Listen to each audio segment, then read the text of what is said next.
The air in the great hall was thick with the scent of beeswax and desperation. Stone walls, older than the kingdom itself, drank in the flickering torchlight. I knew my place in this tableau, deep in the shadows by the arched doorway, where the fire's glow couldn't quite reach. A lifetime of practice had taught me where to stand so the comparison wouldn't wound.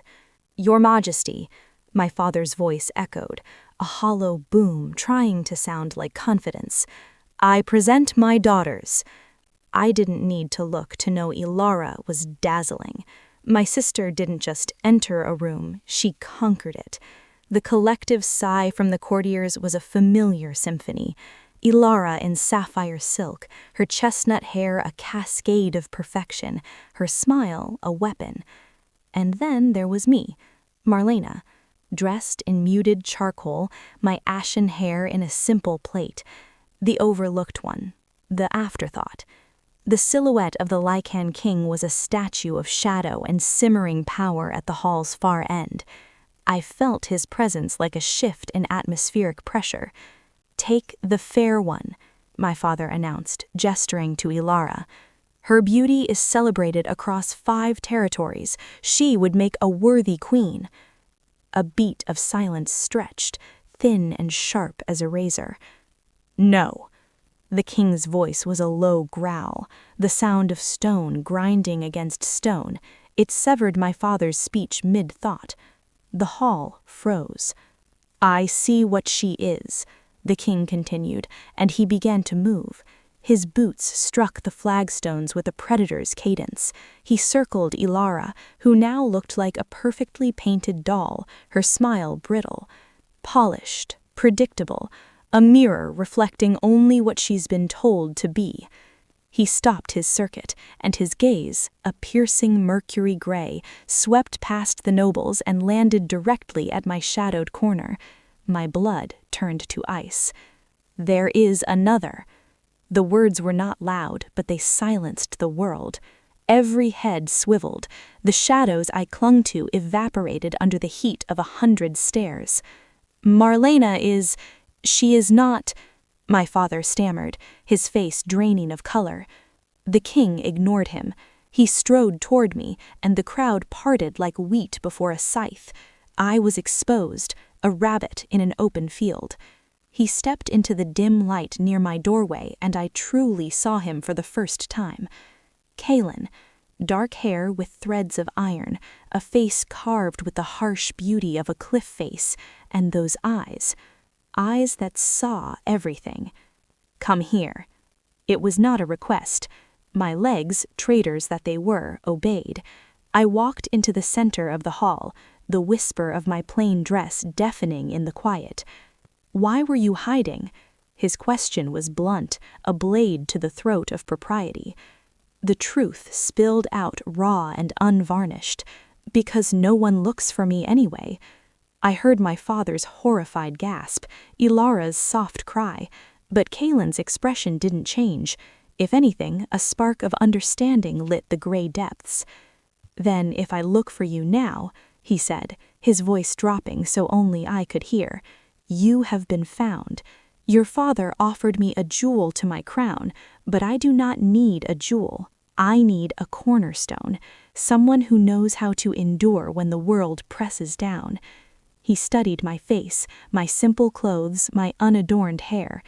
"You have survived in the silent places. That is a skill my world respects." He turned back to the assembly, his voice ringing with finality. "Lord Thorn, I accept your alliance. Your daughter, Marlena, will return with me to the Stonehaven pack as my chosen bride. The bonding will occur under the next full moon." Chaos erupted, but I heard none of it. Kaelin extended his hand. His palm was broad, scarred, capable of great violence or surprising gentleness. I looked from his hand to his eyes, then to my father's stunned face, to Ilara's beautiful, shocked betrayal. A strange calm settled over me.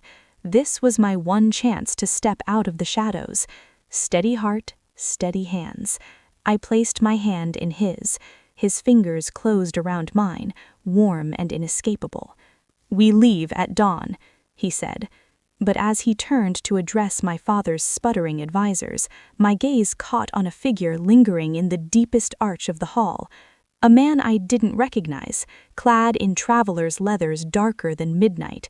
His eyes, a strange amber hue, met mine, and he smiled, a slow, chilling curl of his lips that held no welcome, only a secret. Then he melted back into the gloom, gone as if he were a phantom. A shiver traced my spine, colder than any fear I'd felt tonight. Kaelin had chosen me for reasons I didn't grasp, but someone else was watching. Someone's interest felt like a threat. What had I just agreed to? Dawn was a cold, gray promise. I stood in the courtyard with a single bag, watching Kaelin's warriors prepare. They were 5 in total, moving with a lethal, silent efficiency. A woman with fiery red braids and tawny eyes, Lyra, looked me over with open skepticism. "This is the strength you bring to Stonehaven?" she said to Kaelin, her voice like rustling leaves. "She looks breakable." "Then we shall be careful not to break her, Lyra," Kaelin replied, his tone leaving no room for debate. He mounted a towering obsidian stallion and reached for me. "You ride with me." The journey was a blur of leaving everything I knew behind. The manicured lands of my father's estate gave way to rugged foothills and ancient whispering forests. Kaelin was a solid, silent presence, his heat seeping through my clothes. I learned to read the tension in his shoulders, the subtle shifts of his weight. We stopped at midday by a swift river. My legs nearly buckled when I dismounted. Kaelin's hand shot out, steadying my elbow. "You endure," he noted, not unkindly. "I've had practice enduring discomfort," I said, meeting his gaze. Lyra handed me a waterskin. "Don't thank me. We don't coddle the weak here." Before I could retort, a howl shattered the peace. It wasn't the clean, powerful cry of a hunting wolf. This was ragged, tormented, a sound of pure agony. Every lichen around me went rigid. Kaelin's face turned to granite. "Rogue," he bit out. "North, that's Arian's territory." He moved swiftly, pulling me back onto the horse, this time in front of him, his arm banded around my waist. "Listen carefully, Marlena. If we encounter it, do not run. Running triggers the hunt. Stand your ground, do you understand?" I could only nod, my throat tight. We rode hard toward the source of the sound. The forest grew dense and dark. And then we saw him in a clearing. A Lycan, but wrong. His form flickered between man and beast, a nightmare in transition. Blood smeared his jaw. His eyes held no sanity, only a voracious, burning hunger. "Kaelin," the creature rasped, "you brought a snack." "Stand down, Gareth," Kaelin commanded, his voice vibrating with alpha power. "You can still end this with honor." "Honor?" Gareth's laugh was a broken thing. "I'm burning, old friend, and she smells like sunlight and fear." His mad gaze locked onto me, and I understood true predatory intent. Kaelin shifted. It was not a slow transformation, but a violent, beautiful explosion of power. Clothes tore as fur, a stunning smoky gray shot through with silver erupted over his body. He became a wolf of legend, massive and majestic. Yet those same mercury eyes held me for a split second before turning to Gareth. Gareth's change was a grotesque parody, a seizure of flesh and bone. They collided in a cyclone of claws and snarls. I wanted to look away, but I was transfixed by the brutal dance. This was the reality of Kaelin's world, not just power, but the terrible responsibility that came with it. The fight was fierce, short, and merciful. With a final decisive motion, Kaelin ended it. He shifted back, standing over his fallen packmate, head bowed in grief. Someone draped a cloak over his shoulders. The pack moved to prepare a pyre with solemn reverence. As the flames climbed toward the twilight sky, Kaelin came to me. "You are afraid of me now." "Yes," I whispered, "but I was afraid before. Now I know why." He searched my face. "You didn't run. You asked no foolish questions. You saw a tragedy, not just a monster." He looked back at the fire. "The madness takes some of us. It is our greatest fear, to lose ourselves." That night, camped in the forest, I lay awake. The grief in Kalen's eyes haunted me more than the violence. He carried such weight. The howl that echoed through the trees later was different, lonely, searching, and it was answered not by the pack, but by another, distant howl from the east, a howl that sounded strangely like a signal. I sat up, my heart pounding. Lyra, on watch, glanced at me. "What is it?" "Did you hear that? The answer from the east?" She listened, her face tense. "I hear nothing but the wind. Get some sleep, human. Your imagination is as fragile as the rest of you." But I knew what I'd heard, and the memory of the smiling man in the great hall flashed before my eyes. We were being watched, and the threats were not all out in the open. Stonehaven emerged from the mountain mist like a fortress from an old ballad. Its gates were towering monoliths of iron-bound timber, etched with runes that seemed to shift when stared at too long. The settlement beyond clung to the cliffs, a testament to stubborn survival. As we rode through the gates, the scrutiny was a physical force. Lycans lined the path, warriors, elders, children, their expressions ranging from curiosity to outright hostility. Whispers slithered through the air. Human, weakling, mistake. Kalen's posture was regal and unyielding. "Head high," he murmured to me. "You are to be their Luna. Act like it." We dismounted in the central yard. The crowd pressed closer, a tide of scent and sound. A woman stepped forward, her authority clear in every stride. She had silver-streaked black hair and eyes the color of a winter fjord. Celine. "So, this is the human puzzle piece you've tried to force into our pack, Kalen?" Her voice cut through the murmurs. "She is Marlena, my chosen. She will undergo the trials, as is tradition." Celine's laugh was icy. "Tradition? She'll be torn apart during the first test." She circled me. "What do you offer us, girl? Can you lead a hunt, heal a gut wound, command warriors?" I drew a steadying breath. "I can listen until I understand the root of a quarrel. I can notice the small thing everyone else overlooks. I can survive in places I am not wanted by being still and patient and smarter than those who underestimate me." Celine went very still. After a moment, she turned to Kalen. "She has a tongue on her, I'll grant that. The trials begin tomorrow. First, the hunt. No special allowances. If she survives until moonrise, we proceed." She left, and the crowd began to disperse, though the weight of their judgment remained. Kalen showed me to my chambers, connected to his by an inner door. "The hunt is a chase. You get an hour's head start. The pack pursues. If caught, you fail. And if I'm not caught, then you prove your first point," he said. Before leaving, he paused. 8 years ago, my first Luna, Rhiannon, died because I was too busy being strong to be wise. I missed the rot within our own ranks. I chose you, Marlena, because you see differently. Don't prove me a fool." Alone, I went to the window. The forest below was a sea of shadows, my battlefield for tomorrow. They expected a scared human to run and hide. I would have to be something else. That night, I slipped out to scout the forest's edge. I hadn't gone far when a voice stopped me. "Planning your route already? Ambitious." A young Lycan leaned against a pine. He had pale, almost white hair and clever golden eyes. "I'm Corvin, Celine's son. Why would you speak to me?"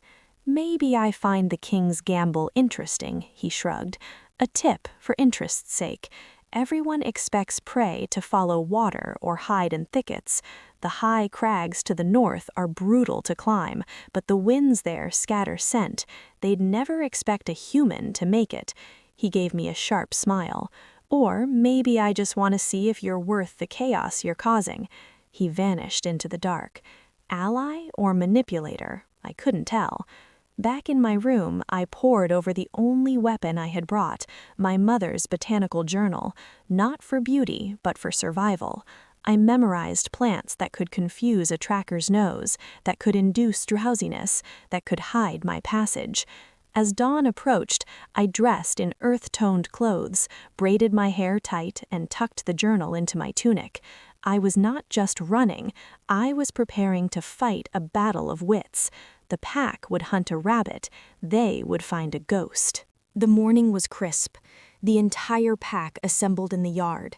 Kalen stood on a dais with Celine, his face an impassive mask. I walked forward, my heart a drum in my chest. Celine announced the rules. 1 hour's head start, boundaries marked by runestones. Survival until moonrise means passage. I didn't wait for the signal's end. I ran. The forest swallowed me. I pushed my burning muscles toward the northern crags Corvin had mentioned. As I climbed, I worked, smearing crushed pine needles and bitterroot on my trail, weaving false paths with strips of cloth from my hem. The climb was agony, but with every painful step, I left behind the girl who hid. I became purpose. From a high crevice, I watched the hunt begin. Howls erupted, beautiful and terrifying. Wolves streamed into the forest below. Celine's ice-gray form, Lyra's russet coat, others in a spectrum of fury. They moved like a deadly river. Most flowed past my rocky perch, but Celine paused below, her great head lifting. I held my breath, the garlic and herbs in my pockets a desperate shield. After an eternity, she moved on. I waited, then descended, beginning the second act of my plan, misdirection. I backtracked, crossed a stream, and used my own blood to paint a false, frantic trail eastward. Then I doubled back, hiding in the hollow beneath a fallen mammoth of a tree. They found my false trail. I heard their voices, close enough to chill me. Clever, Lyra's voice admitted grudgingly. False scent, false blood. The human has teeth after all. Clever isn't strong, another voice grumbled. Follow the east trail, Celine's command cut through. She's trying to circle to the settlement. Their footsteps faded. I allowed myself a shallow breath of triumph. The sun arced across the sky. Thirst became a torment, my body a landscape of aches, but I held still. As twilight blended into dusk, a new howl rose, a recall signal. They were regrouping. Time was almost up. I had to move. I crawled out and began a painful, stealthy track back towards Stonehaven itself. The predator's den was the last place they'd expect the prey. I was halfway there when I felt him, Kalen.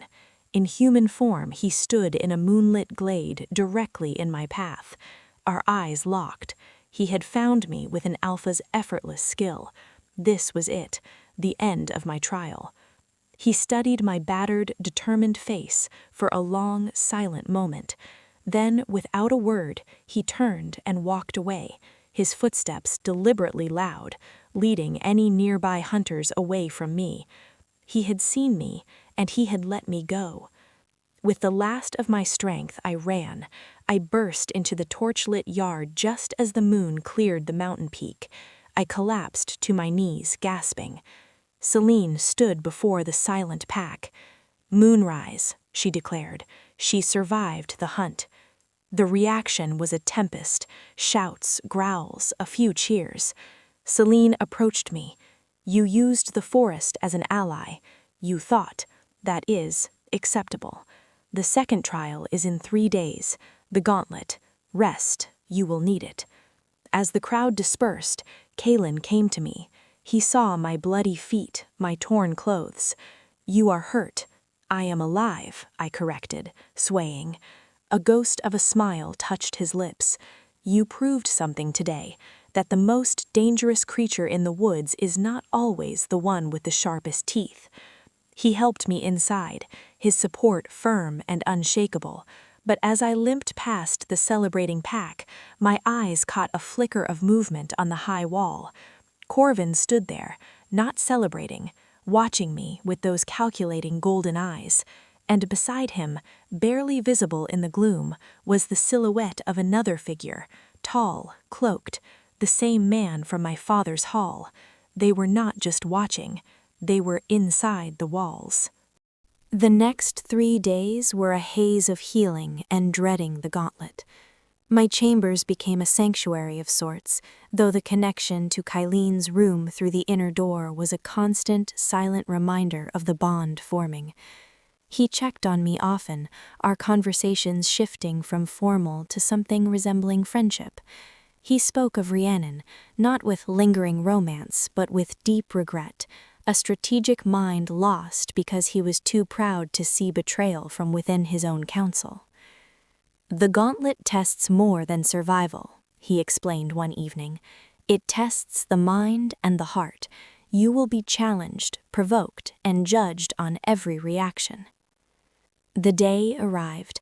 The gauntlet was a series of stations throughout Stonehaven. I carried a basin of water through a jostling crowd without spilling a drop. I solved a riddle carved in ancient Lycan verse. I mediated a heated dispute between 2 young warriors over hunting rights, finding a compromise that honored both their pride. Finally, I was presented with a warrior feigning a poisoned wound. Using my mother's journal, I identified the mock toxin and prepared the correct antidote from a table of herbs. At each station, Celine watched, her icy gaze missing nothing. But I also felt other eyes. Corvin observed from the shadows, his expression unreadable, and once I glimpsed the cloaked stranger from the wall moving through the crowd, always on the periphery. The final event was a feast. I sat beside Kylene, navigating a labyrinth of subtle insults and probing questions from proud pack elders. I spoke of my father's court not with bitterness, but as a lesson in observing unseen motivations. I told a simple story about my mother teaching me to identify medicinal moss, which led to an elder sharing a tale of a similar plant that saved his mate. A bridge, fragile but real, was built. Later, as musicians played, Lyra approached. "You didn't embarrass yourself today, or him." It was the closest to praise I'd get from her. "Thank you, Lyra." "Don't. I still think you're a risk, but you're our risk now." She walked away, leaving me with the strange sense of having passed another unspoken test. The third trial was the vigil, a night alone in the sacred grove to seek a vision or sign from the moon spirit. I was left at the grove's edge as darkness fell. The ancient trees stood like silent guardians. I felt no mystical pull, only a profound peace. I thought not of gods, but of people, of Kylene's burdened shoulders, of Celine's fierce protectiveness, and of the pack's deep, tangled bonds. At dawn, Celine came for me. "What insight did you gain, human?" I met her gaze. That a pack's strength isn't in the hardness of its stone walls, but in the flexibility of the bonds that hold it together. A queen who cannot bend will break her people. I may not see what you see in the moon, but I can see the fractures in the stone before the wall falls. Celine was silent for a long time. Then she gave a single, slow nod. "The council will vote." The vote was not unanimous, but it was decisive. I had passed. I would be bonded to Kylene under the full moon. The news spread like wildfire. Respect, though still tempered with caution, began to replace open hostility. But in the flurry of preparation, the shadow of the cloaked watcher grew longer. I saw him more frequently, speaking quietly with Corvin near the armory, observing training sessions, always vanishing when I tried to approach. 2 nights before the bonding, I finally confronted Corvin. "Who is he, the man you speak with? He was in my father's hall." Corvin's friendly mask slipped, revealing something colder. "A merchant, providing special goods for the bonding.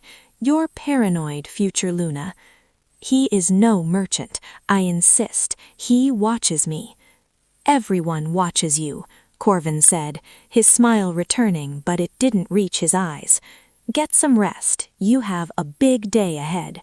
He walked away, ending the conversation. That night I couldn't sleep. I slipped into Kylene's study looking for, I wasn't sure what. His ledger was open on the desk. My eyes scanned an entry from weeks ago. Payment to E. Valerius for intelligence on Eastern territories and secure passage.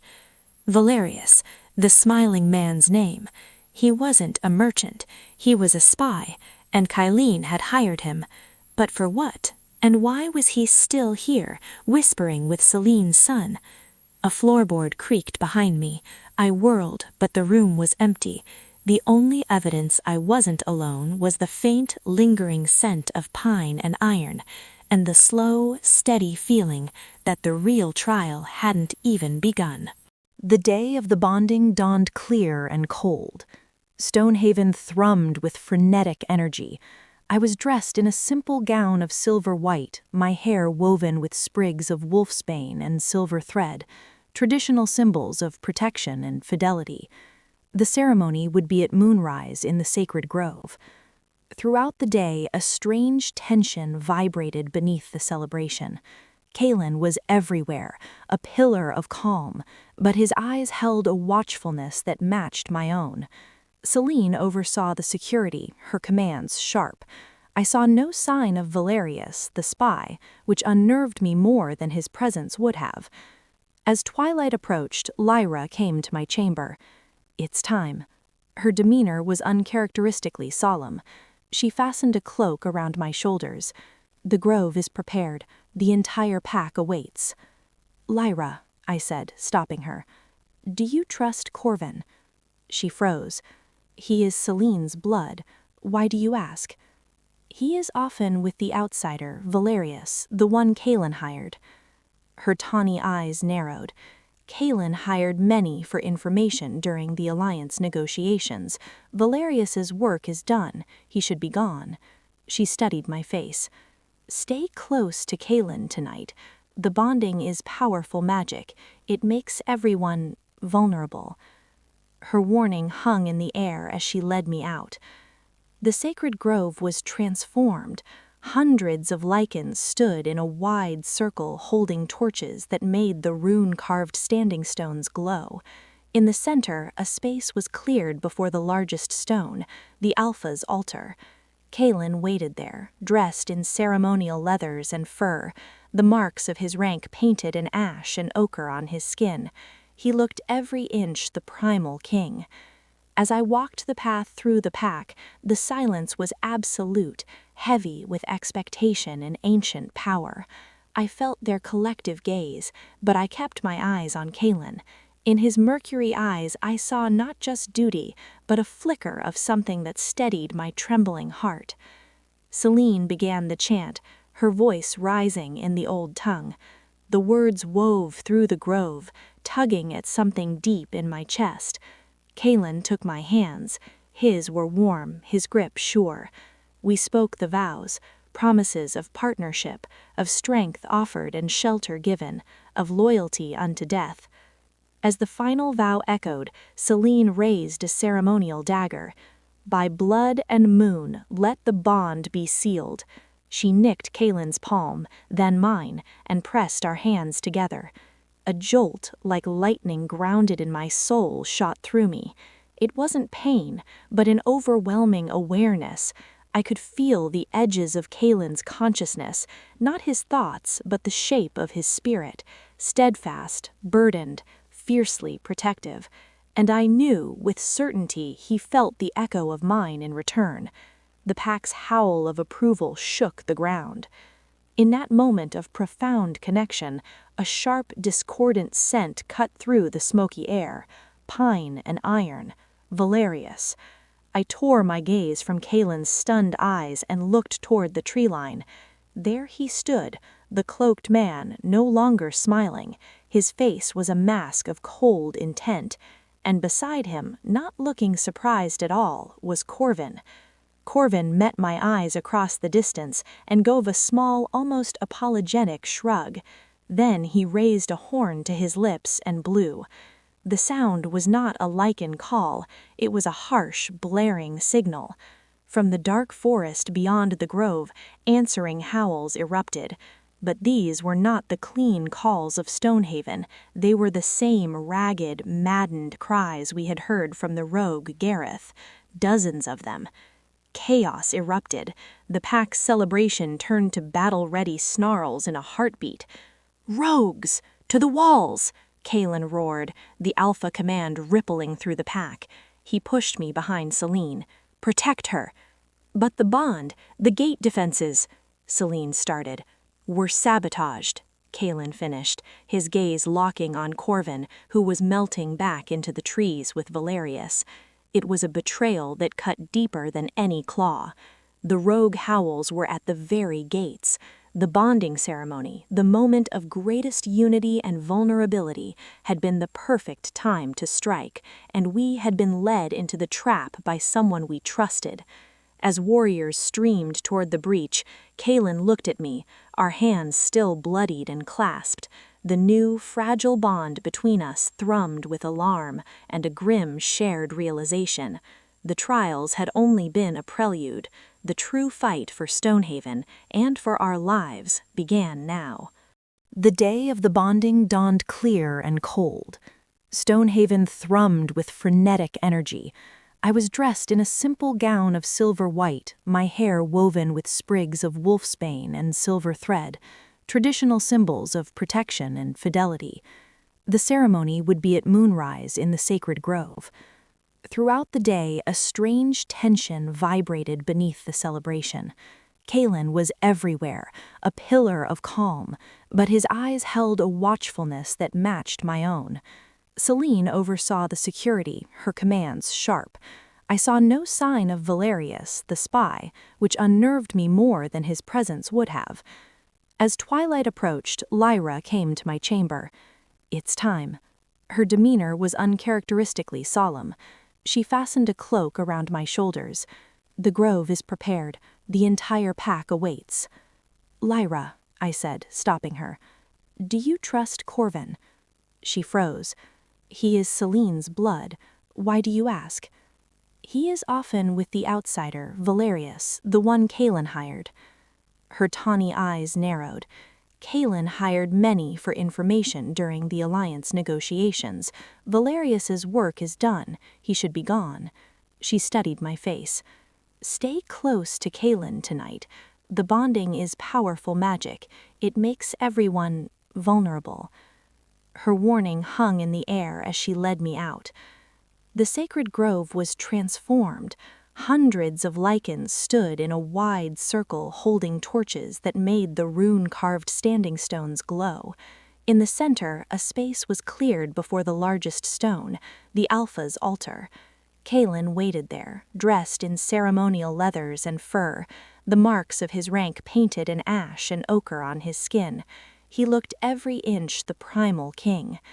As I walked the path through the pack, the silence was absolute, heavy with expectation and ancient power.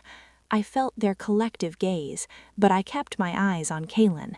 In his mercury eyes I saw not just duty, but a flicker of something that steadied my trembling heart. Celine began the chant, her voice rising in the old tongue. The words wove through the grove, tugging at something deep in my chest. Kalen took my hands. His were warm, his grip sure. We spoke the vows, promises of partnership, of strength offered and shelter given, of loyalty unto death. As the final vow echoed, Celine raised a ceremonial dagger. "By blood and moon, let the bond be sealed." She nicked Kalen's palm, then mine, and pressed our hands together. A jolt, like lightning grounded in my soul, shot through me.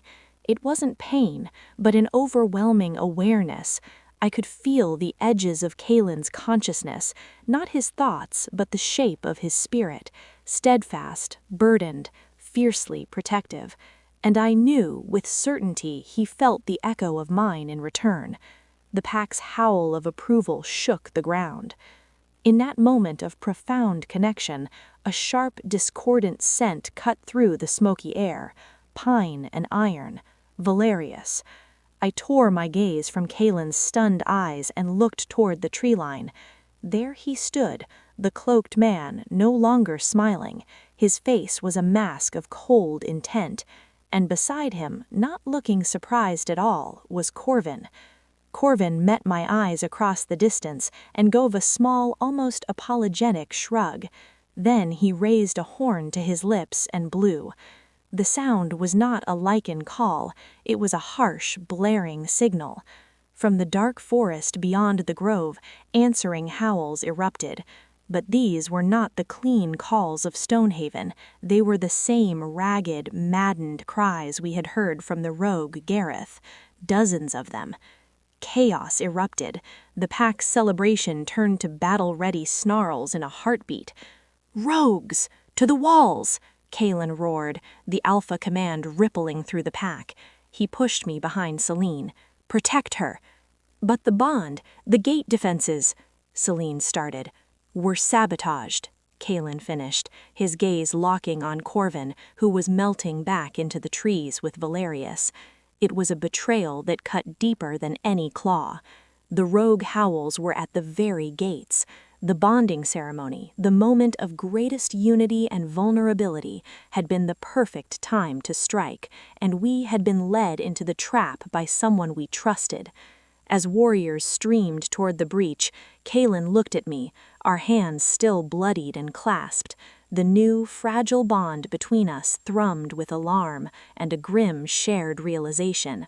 The trials had only been a prelude. The true fight for Stonehaven, and for our lives, began now. Stonehaven descended into a nightmare of noise and violence. The rogue Lycans, eyes blazing with madness, poured through the compromised postern gate. They fought with no strategy, only a frenzied, destructive hunger, but their numbers were terrifying. Kalen was a whirlwind of gray fury, leading the defense at the breach. Celine organized a second line, her voice a steel whip. I was pulled into the great hall, which had been turned into a triage for the wounded. The bond with Kalen was a live wire in my chest, a constant pulse of his rage, his focus, his occasional flash of pain.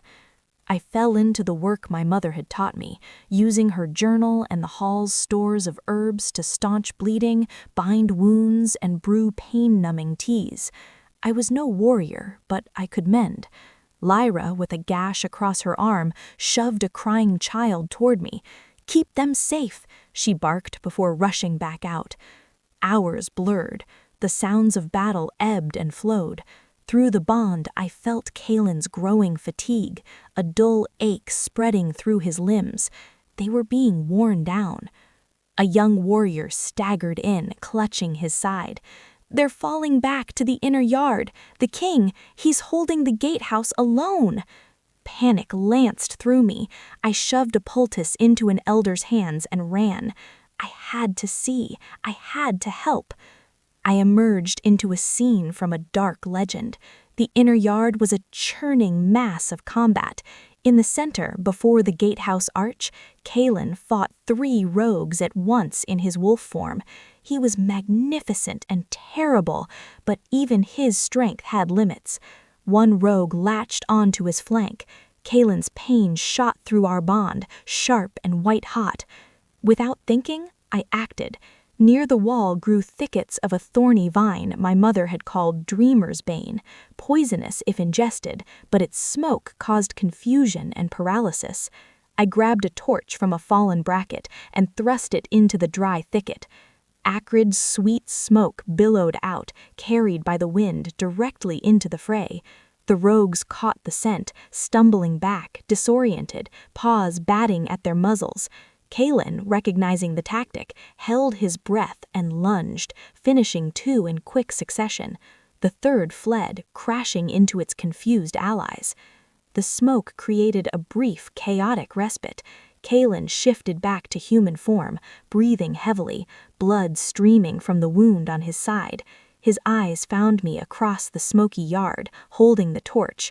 He didn't smile, but the surge of fierce pride and gratitude through our bond was unmistakable.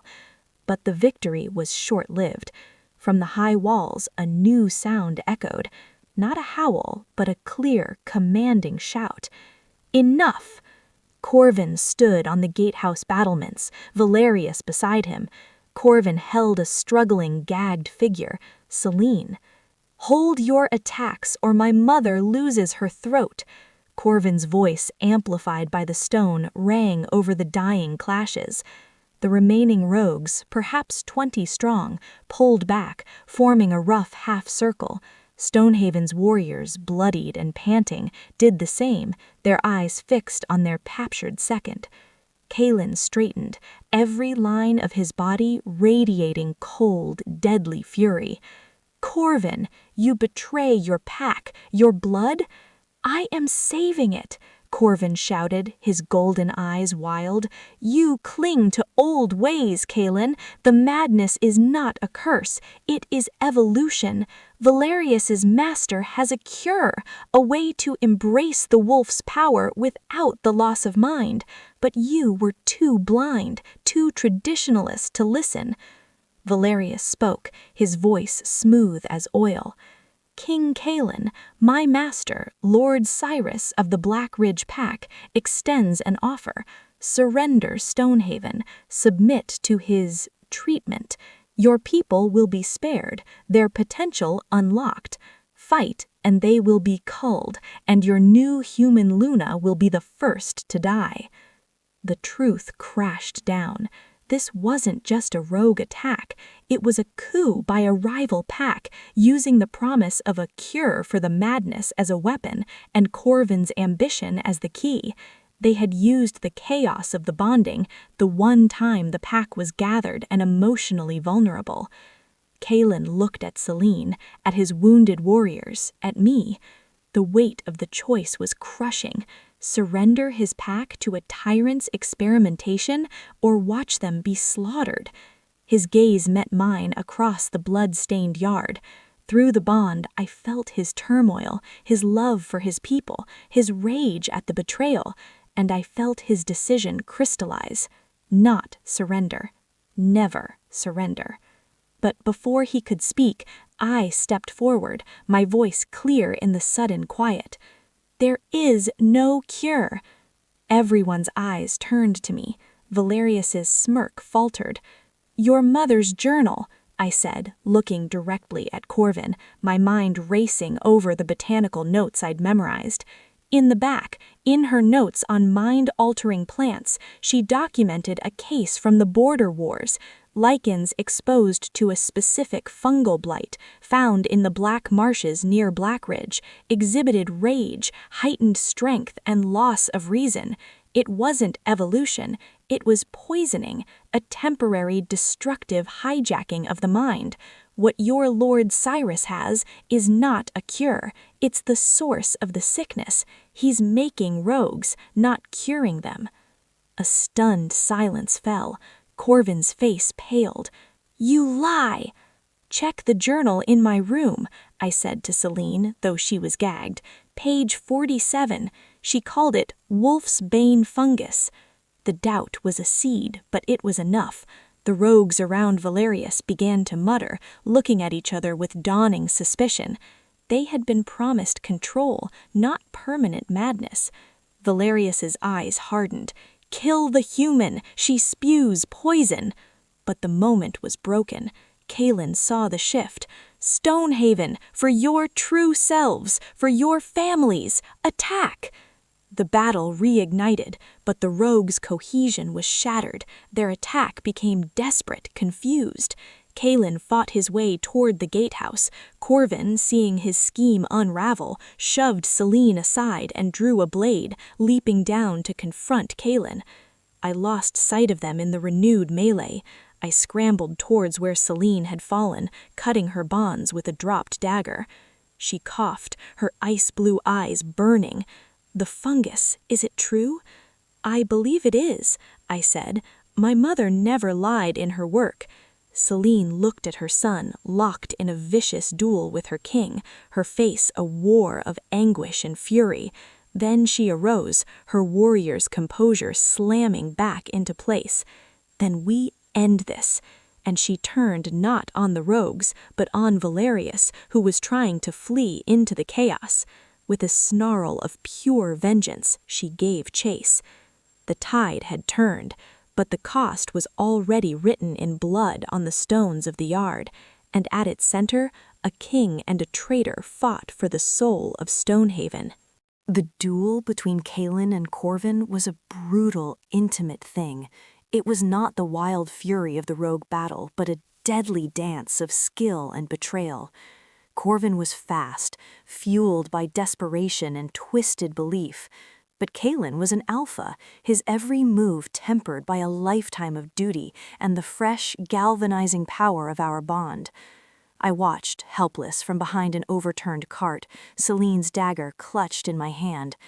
Through the bond, I felt Kaelin's controlled rage, his strategic mind analyzing Corvin's patterns, and the deep, mournful pain of fighting one he had helped raise. Corvin lunged, his blade aiming for Kaelin's heart. Kaelin pivoted, the strike grazing his arm. He used the momentum to slam his elbow into Corvin's jaw. Corvin staggered, spitting blood. "You could have been my heir, Corvin," Kaelin's voice was raw. "You were pack, family." "Family that let my father die to the madness?" Corvin screamed, attacking again. "While you did nothing. Valerius offered a future, power without price." "That is a lie sold by a snake," Kaelin blocked, their blades locking. "And you bought it with our people's blood." Near the gate, Celine cornered Valerius. He was no warrior, only a manipulator. He tried to talk, to bargain, but Celine was a storm of grief and fury. She disarmed him with a swift kick and closed in. "Please, I can tell you where Cyrus is. I have information," Valerius begged. "You have only death," Celine growled, and her strike was final. As Valerius fell, a strange thing happened. The rogues still fighting seemed to flinch, as if a string holding them up had been cut. Their mad attacks faltered, some looking around in dawning horror at the carnage they had caused. The fungal control, it seemed, was linked to its master's agent. In the center, Corvin saw Valerius fall, his certainty shattered. His next strike was wild, off balance. Kaelin saw the opening. He could have killed him. Instead, he disarmed Corvin with a brutal twist of his wrist, sending the blade flying, and drove his shoulder into Corvin's chest, pinning him to the ground. He held his own dagger to Corvin's throat. The fighting around them sputtered and died. Stonehaven's warriors stood panting, surrounded by subdued or fallen rogues. The silence was broken only by the moans of the wounded. "Kill me," Corvin whispered, his eyes empty. Kaelin's hand trembled with the urge. I felt the conflict raging in him through our bond. Justice demanded it, but the man, the alpha who carried the weight of every life, hesitated. Celine walked forward, her face a mask of stone. She stopped beside them, looking down at her son. The entire pack held its breath. "He is a traitor," Celine said, her voice hollow. "The law is clear." "But he is your son," Kaelin said, not looking up. "And he is my failure." A single tear traced a clean path through the blood on Celine's cheek. "The law is clear, my king, but justice, sometimes mercy is the harder path." Kaelin looked from Celine's devastated face to Corvin's defeated one. He removed the blade from Corvin's throat and stood. "Imprison him," Kaelin commanded, his voice heavy with exhaustion. "In the deep cells, we will decide his fate when the dead are mourned and the walls are mended." Warriors moved to haul Corvin away. He went limp, offering no resistance. Kaelin turned, his eyes scanning the yard until they found me. He walked over, his injuries stark in the torchlight. He didn't speak, just rested his forehead against mine, a gesture of profound weariness and connection. The bond hummed with shared pain, relief, and the grim aftermath of victory. "You saved us," he murmured. "Your knowledge, your mother's wisdom, it broke their hold." "We saved us," I corrected softly. Around us, the pack began the sorrowful tasks, tending the wounded, gathering the dead, friend and foe alike. The cost was high, stones were stained, and trust was broken. But Stonehaven stood, and in the center of the wreckage, a human girl and a Lycan king stood together, bonded not just by ceremony, but by fire and blood and truth. The siege was over, but the words of Valerius hung in the air like a poison mist. Lord Cyrus of the Black Ridge Pack. This was not over. We had defeated his vanguard and exposed his scheme, but the enemy now had a name, and he knew ours. The days following the siege were a slow, painful healing. Funeral pyres burned for 2 days, their smoke a somber veil over Stonehaven. We mourned warriors, friends, and the innocents lost to betrayal. My days were spent in the hall-turned-infirmary, my mother's journal now a trusted text among the pack's healers. The notes on the wolf's bane fungus were pored over, confirming my guess. Blackridge was weaponizing the madness. Kalen moved like a man carrying a mountain, between directing repairs to the gate and walls, holding councils with his shaken elders, and visiting the wounded. He was relentless. Our bond was a constant, low hum of awareness. I felt his fatigue like a stone in my own chest, his grief like a cold draft. Sometimes, in the deep night, I would sense the echo of his nightmares, flashes of Rhiannon, of Corvin's blade, of failing his people. One such night, I found him in his study, staring at a map, his shoulders bowed. I entered without knocking, carrying 2 cups of tea. "You need to rest," I said, placing a cup before him. "So do you," he replied, but accepted the tea. "The healers say you haven't left the infirmary for 3 days." "A queen mends her people," I said, sitting across from him. "It's what I can do." He looked at me then, truly looked, his mercury eyes soft with an emotion that made my breath catch. "You are more than I dared hope for, Marlena. You saw the crack in the stone when the rest of us were blind. We all see different things. Is that the point of a partnership, is it not?" A ghost of a smile touched his lips. "It is." He sipped his tea, then his expression sobered. "The council has decided. Corvin will be exiled, not executed, stripped of his pack markings and cast beyond our borders at dawn. It is a death sentence in winter, but a chance, more than he gave us." I thought of Celine's stony face, of the tear she had shed. It is the right choice, the hard one.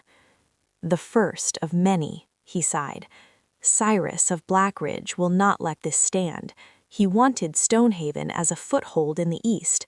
Now we know we're a thorn. He will return, with a real army next time."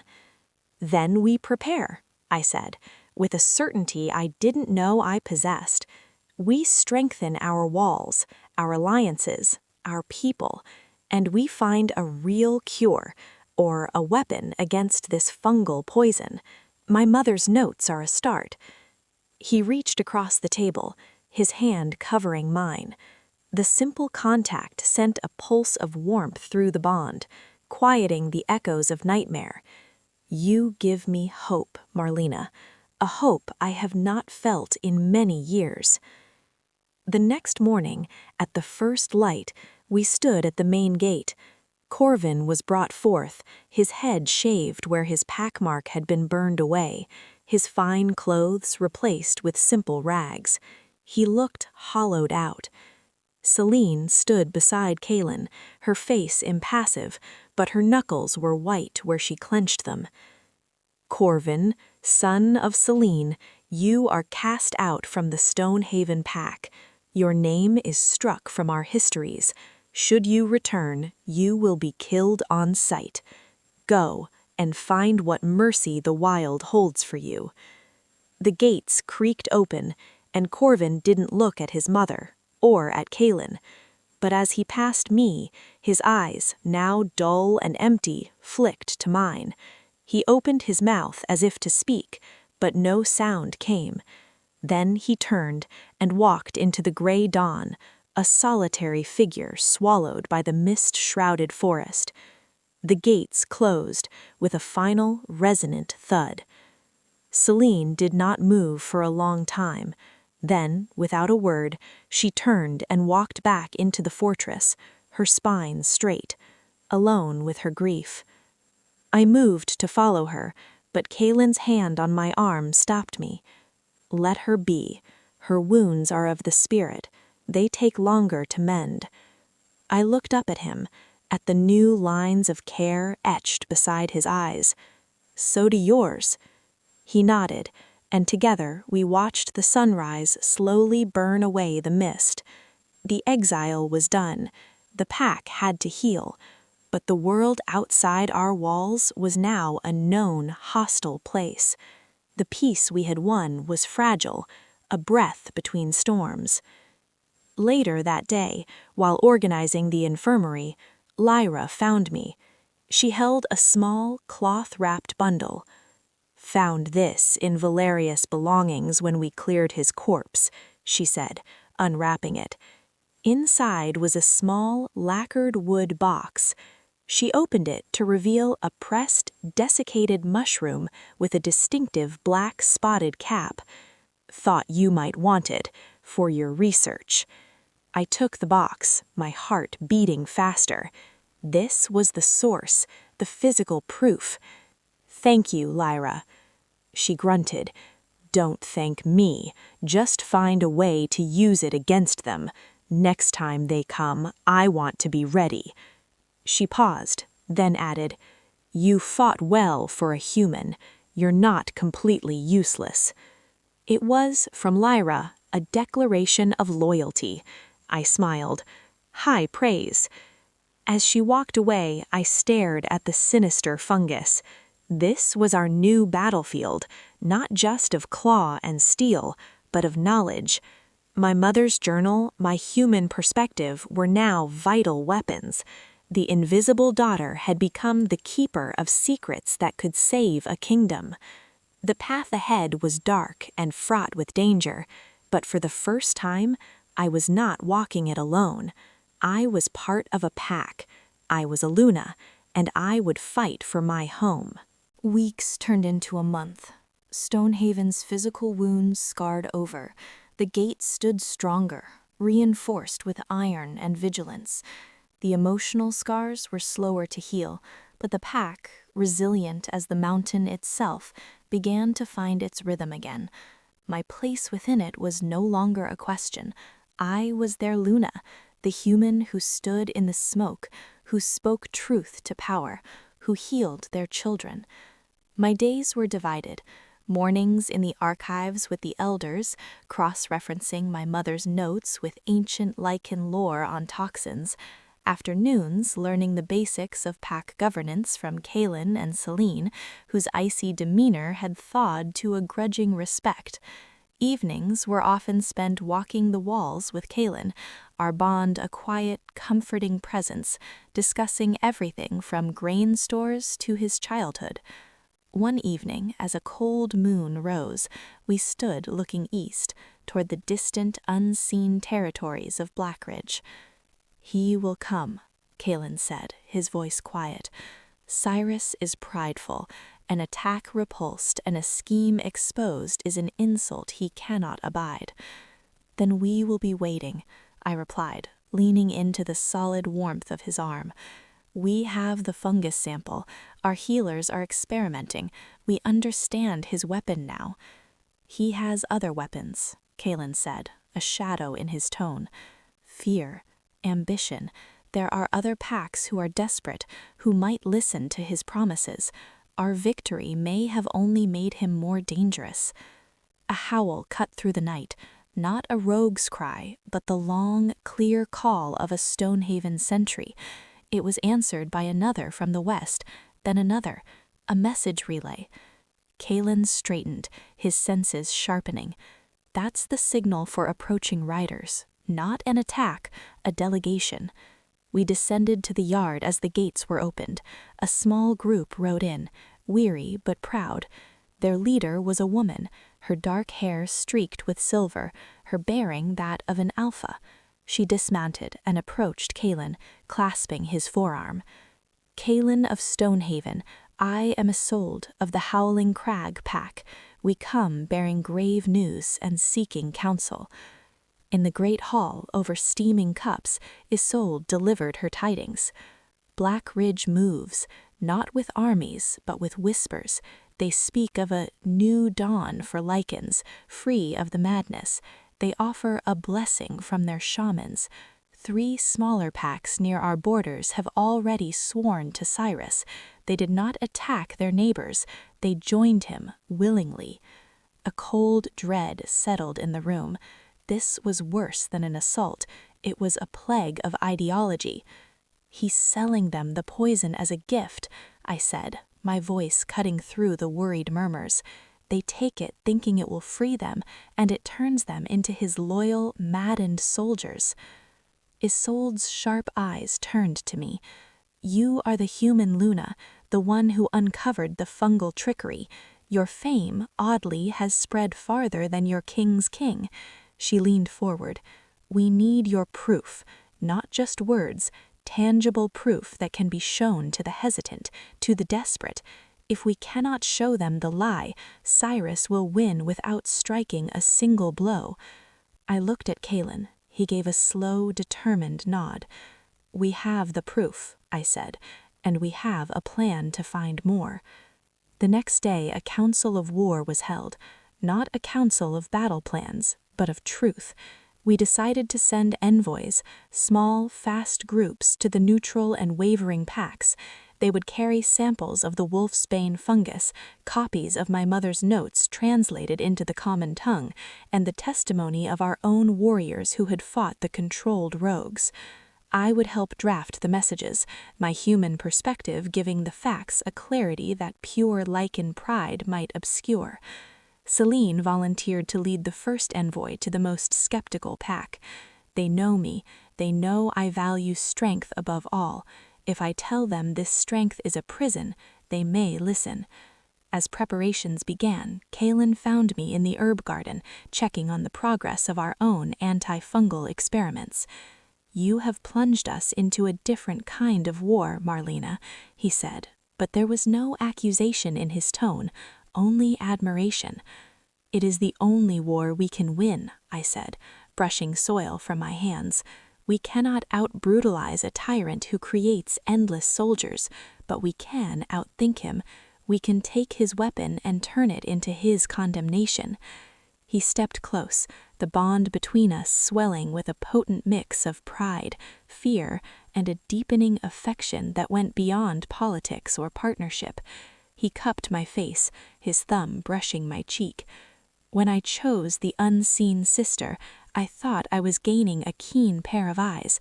I did not know I was gaining a queen who would change the very nature of the battle. I placed my hand over his. You chose someone who knew how to survive in the shadows, Kaelin. Now we use those shadows to protect the light. That night, under a sliver of a moon, we stood together on the highest tower. Below, Stonehaven slept, its people safe for now. Beyond our walls, the forest stretched, dark and full of unknown threats. The road ahead is long, Kaelin said softly. It is, I agreed, but we do not walk it alone. We have each other. We have a pack that has been tested in fire, and we have the truth. From the forest, a lone howl rose, clean, strong, and free. It was answered by another from our walls, and then another. A chorus of voices filled the night, a symphony of defiance and unity. I was no longer the invisible girl. I was Marlena, Luna of Stonehaven, human heart in a world of wolves.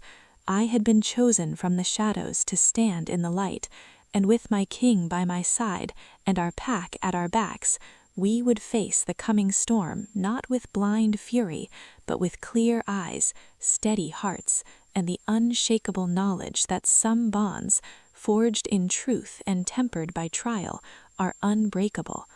The future was uncertain, fraught with deception and war. But as the howls of Stonehaven echoed against the stars, I knew one thing for certain: we would face it together.